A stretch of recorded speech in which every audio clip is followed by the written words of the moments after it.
சில கஸ்டமரோட டவுட்டை கிளாரிஃபை பண்றதுக்காகவும், ஏன்னா நிறைய பேர் வந்துட்டு ரெசின் கிளாக்னா பயப்படுறாங்க, அது ஒர்க் ஆகுமா ஆகாதான்னு. அது கூடவே நம்ம சப்ஸ்கிரைபர் ஒருத்தவங்க இந்த கிளாக்கை எப்படி நீங்க பேக் பண்ணி அனுப்புவீங்கன்ற வீடியோ வேணும்னு சொல்லி கேட்டிருந்தாங்க. ஸோ பேக்கிங் வீடியோவும் சேர்த்து போட்டுலான்ட்டு வந்திருக்கேன். நார்மல் வால் கிளாக் மாதிரியே தான் இதுவும். என்ன ஒரு டிஃபரெண்ட்னா அந்த நீடில் மட்டும் ஃப்ரேம்க்கு வெளியில இருக்கும்.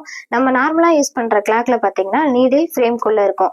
இது ரன் ஆகுமான்னு கேட்டீங்கன்னா தாராளமா நம்ம எப்போதும் யூஸ் பண்ற வால் கிளாக் மாதிரியே இதுவும் ரன் ஆகும். டஸ்ட் பட்டா கிளீன் பண்றது ரொம்பவே ஈஸி. சாஃப்ட் கிளாத்தை வச்சு ஜஸ்ட் வைப் பண்ணாவே போதும். பேக் பண்ணி அனுப்பும் போது இந்த நீடில், அதுக்கு முன்னாடி பேட்டரி வந்துட்டு ரிமூவ் பண்ணிருங்க. அதுக்கப்புறம் நீடில ரிமூவ் பண்ணிட்டு 3 நீடிலுமே ஒரே இடத்துல இருக்க மாதிரி பாத்துக்கோங்க.